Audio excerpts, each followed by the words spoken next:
క్రీస్తు నామమున అందరికీ వందనాలు. ఆరాధన సందర్భముగా మనము బైబిల్ తీసి చదివినట్లయితే ఒక మాటను ధ్యానం చేద్దాం. కొన్ని నిమిషాలు సమయం తక్కువ ఉంది కాబట్టి చిన్న తలంపును మనం ఆలోచన చేద్దాం. ఆరాధన తలంపులో ఒక భాగం రోమాపత్రిక, దయచేసి చూడండి బైబిల్ ఉన్నవారు.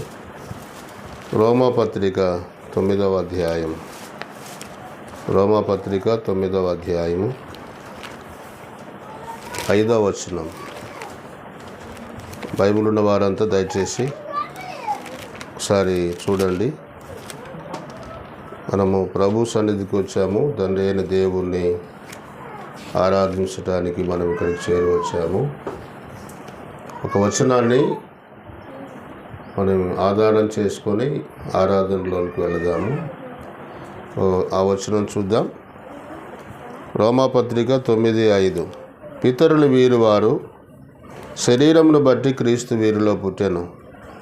ఈయన సర్వాధికారి అయిన దేవుడై ఉండి నిరంతరము స్తోత్రార్హుడై ఉన్నాడు.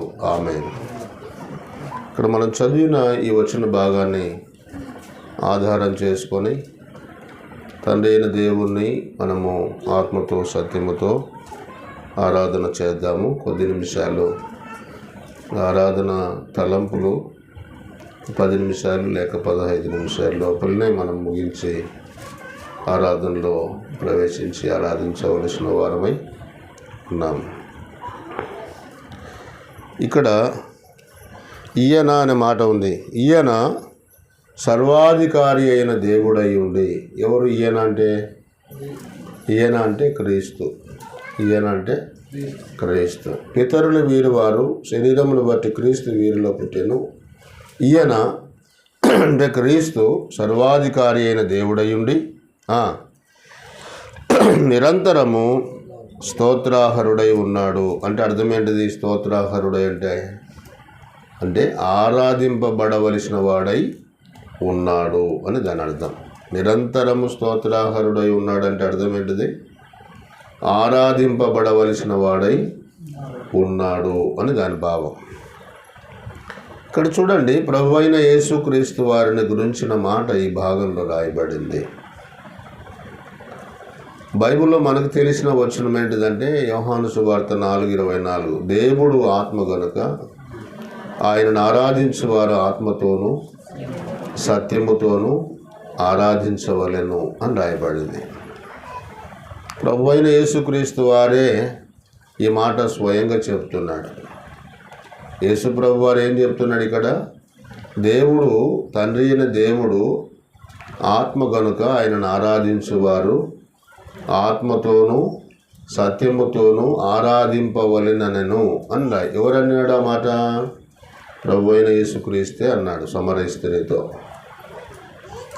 తర్వాత ఇంకో సందర్భంలో మత్తయి సువార్త 4:10 అపవాదితో యేసు ప్రభు ఏమన్నాడంటే, నీ దేవుడైన యెహోవాను మ్రొక్కవలెను, ఆయనను మాత్రమే మ్రొక్కవలెను. అంటే దేవుని మాత్రమే మ్రొక్కి సేవించవలెను, ఆరాధించవలెను అని రాయబడింది. మనం చదువుకున్న ఈ వచన భాగంలో కుమారుడైన దేవుడు ప్రభు అయిన యేసుక్రీస్తు వారిని ఆరాధించవలెను అని రాయబడింది. ఈయన సర్వాధికారి అయిన దేవుడై ఉండి నిరంతరము ఆరాధింపబడవలసిన వాడై ఉన్నాడు. ఆమేన్ అని రాయబడింది. దీనికి మరి ఒక వచనాన్ని నేను గుర్తు చేస్తా, మీరు చూడండి. ప్రకటన గ్రంథము 5:13 వచనం. ఎవరైనా బాగా ఫాస్ట్గా తీసి సహోదరులు కానీ ఒక మాట 5:13 వచనము, లేకుంటే నేనే తీసి చదువుతా, మీరు ఒకవేళ చదువు. అంతటా పరలోకమందును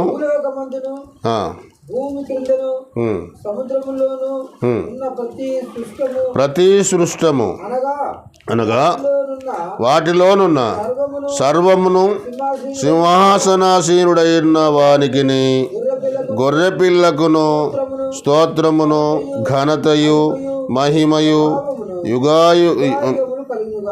ఇక్కడ చూడండి, ఎవరెవరికి మహిమ యుగ యుగములు కలగాలంట? ఒక మాట, సింహాసనాసీనుడై ఉన్నవానికి అన్నాడు. ఎవరైనా? తండ్రి అయిన దేవుడు. గొర్రె పిల్లకును అంటే ఎవరైనా? ప్రభు అయిన యేసుక్రీస్తు. ఏం కలగాలంటే ఆయనకి, వారికి ఏం కలగాలంటే మహిమ, స్తోత్రమును, ఘనతయు, మహిమయు, ప్రభావమును యుగ యుగములు కలగాలంట. మీరు ఈ మాటలు మరి మనసులో ఉండాలి. ఎవరి ద్వారా కలగాలని మీరు బాగా గమనించాలి. ఇందులో కొంచెము విషయం నేను ఒక మాట గుర్తు చేస్తాను.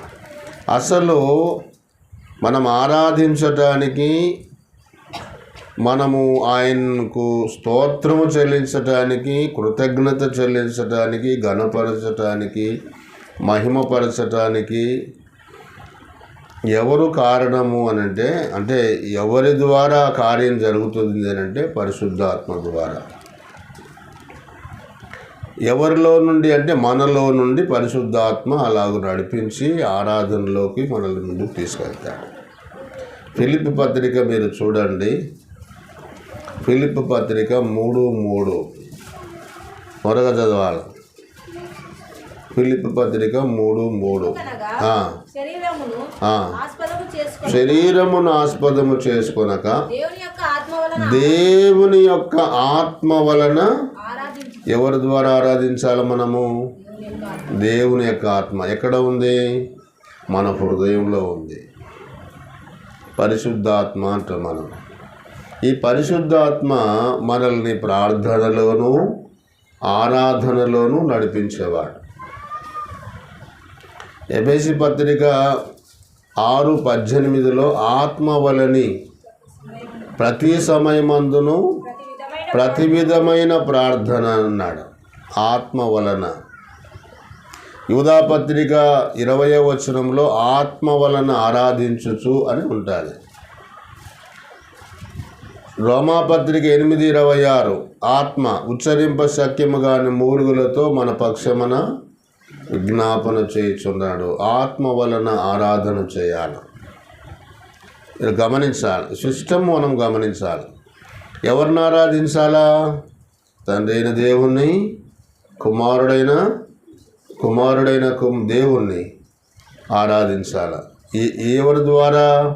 పరిశుద్ధాత్మ ద్వారా. ఈ సత్యాన్ని గమనించాలి. ఆత్మలో నడిపించబడుతూ ఆత్మ చేత తండ్రి అయిన దేవుణ్ణి, మన యోహాను సువార్త 4:24 ఏమని చెప్పుకున్నాము? దేవుడు ఆత్మ కనుక ఆయనను ఆరాధించువారు ఆత్మతోను. అంటే దేవుడు ఆత్మ, మనం ఆరాధించేది ఎవరితో ఆరాధించాలా? ఆత్మతోను సత్యముతోను. సత్యం అంటే నీ వాక్యమే సత్యము.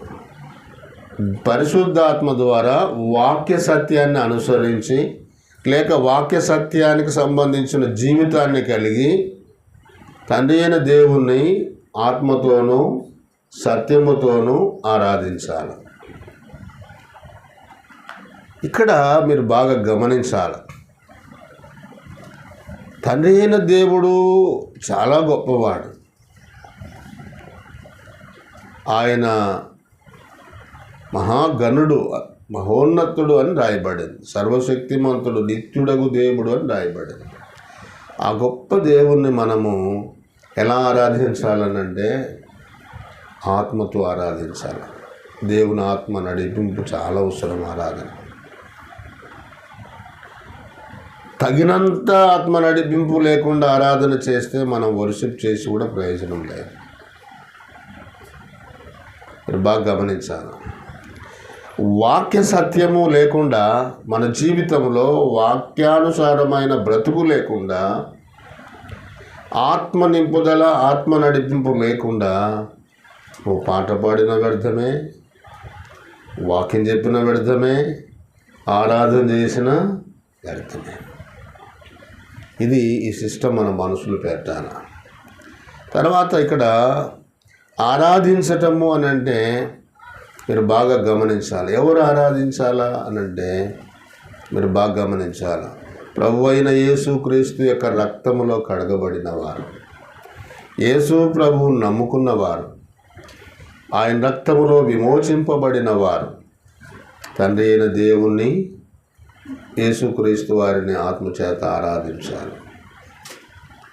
ఒక వచనం చూడండి, 111వ కీర్తన 9వ వచనం. నేను ముగిస్తా, టైం అయింది, ఫాస్ట్గా తీయాలి. ఆయన తన ప్రజలకు విమోచనము కలగజేయువాడు. ఎవరు ఆయన? ప్రభు అయిన యేసుక్రీస్తు వారు. ఆయన మనందరికీ విమోచనము కలగజేసేవాడు. విమోచనము అంటే ఎలా కలుగుతుంది? ఆయన రక్తము వలన మనకు విమోచనం. ఎఫెసీ పత్రిక 1:7 వచనం. అక్కడ ఏమని రాయిందంటే, మన పాపములకు మన అపరాధములకు విమోచన కలుగజేసెను అని రాయబడి.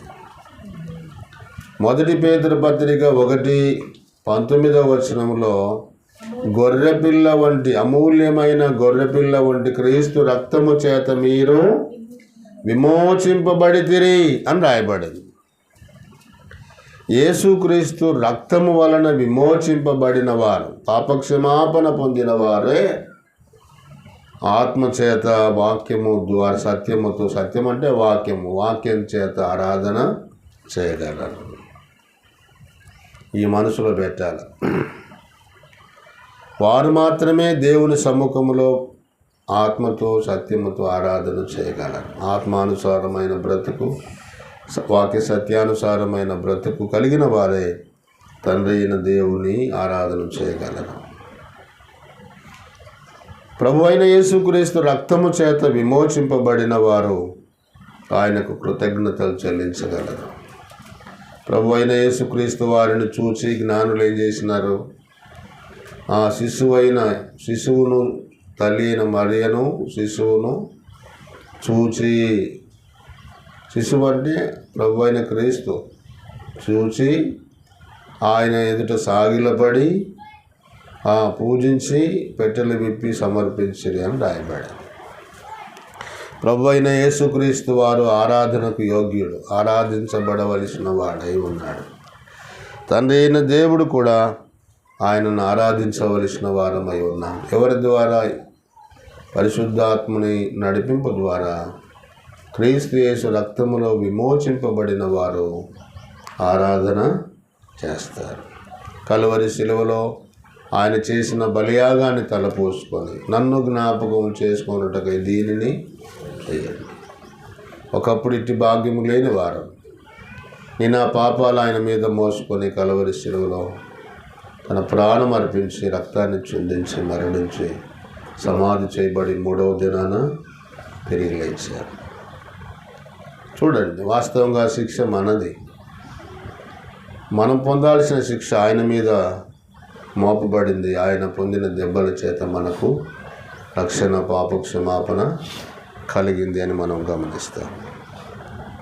145వ కీర్తన 3వ వచనం ఒక మాట చదివి ఆరాధనలో ప్రవేశిద్దాం. 145వ కీర్తన 3వ వచనం. యెహోవా మహత్యము గలవాడు, ఆయన అధిక స్తోత్రము. చూడండి, ఈయన సర్వాధికారి అయిన దేవుడై ఉండి నిరంతరము స్తోత్రాహరుడై ఉన్నాడు. అధిక స్తోత్రము నొందదగినవాడు. కాబట్టి మనము తండ్రి అయిన దేవుణ్ణి, కుమారుడైన ప్రభు అయిన యేసుక్రీస్తు ద్వారా ఆత్మచేత తండ్రిని ఆరాధన చేయాలి. ప్రభు అయిన క్రీస్తుని ఆరాధన చేయాలి. ఇంకా మీరు బాగా గమనిస్తే మత్తయి సువార్తలో 28:7 కూడా ఉంటుంది. యేసు ప్రభువుకి మ్రొక్కిరి అనే మాట కనబడుతుంది. మత్తయి సువార్త ఆయన లేచి ఉన్నాడని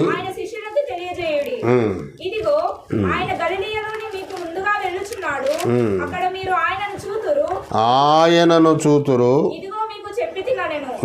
వారు భయముతోను మహా ఆనందముతోను సమాధి యొద్ద నుండి త్వరగా వెళ్ళి ఆయన శిష్యులకు ఆ వర్తమానము తెలుపబడెను. 17వ వచనమా, 17వ వచనం 28. ఆయనను చూచి ఆయనకు, అదనమాట. ఇప్పుడు ఎవరిని చూసి మొక్కాల మనం? ఇక్కడ సిలువలో బలి అయిన ఆయన బల్లను చూచి. నన్ను జ్ఞాపకము చేసుకొనుటకై దీనిని అంటే పునరుత్థానుడైన ప్రభువును చూసి,